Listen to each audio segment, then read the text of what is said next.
Nandito kami guys sa loob ng ano to? Ano dito? Hindi ko na matandaan guys kung ano dito to. Pero nandito kami sa loob. Napadpad kami dito sa loob guys. Hindi ko alam kung ano dito to. Yung may para siyang may pispan. Chinese. Ito yung ano ng Chinese. Or hindi siguro guys, hindi ako sure. Pero nandito kami ngayon, naligaw kami sa loob.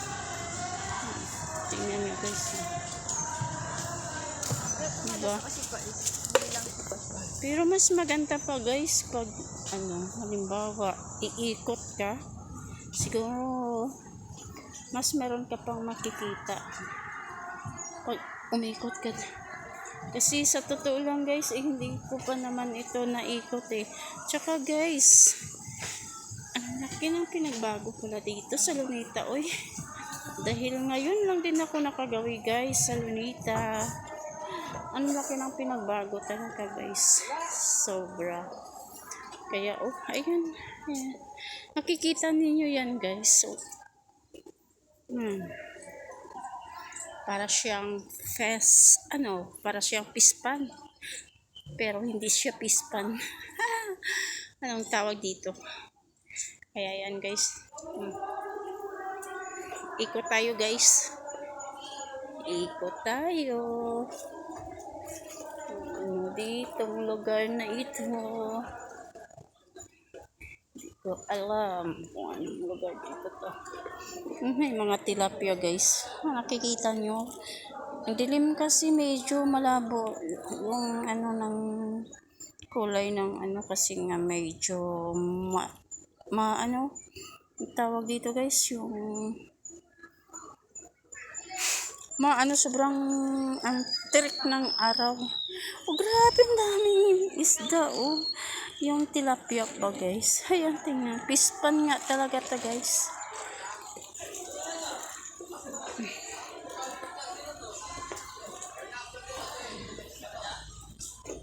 Yan guys, so ayan, nakikita nyo guys yung tilapia nga lumalangoy-langoy. Ang cute, diba? Saan ka pa? Kaya nandito kami guys, nandito kami sa loob.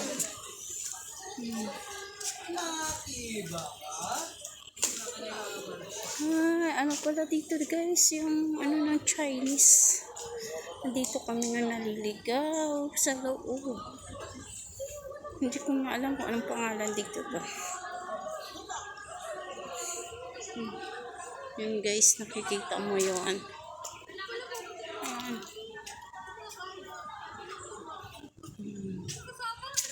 Maganda siyang pasyal dito sa loob.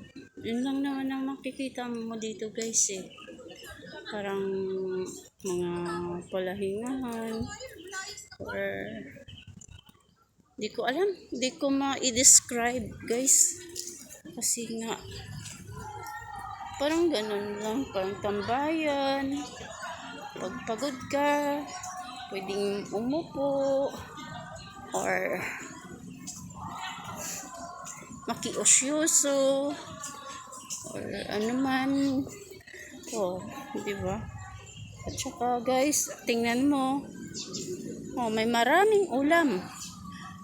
Pag wala kang ulam guys, pwede ka na ditong manghuli ng tilapia at uulamin na guys. Diba? Tingnan nyo guys, ang dadami. Nagsipaglitawan sila. Pag wala kang ulam guys, pwede ka nang manghuli dito at lutuin. Pero kung hindi bawal, diba? Ang cute kaya guys. Sobra. Thank you for watching.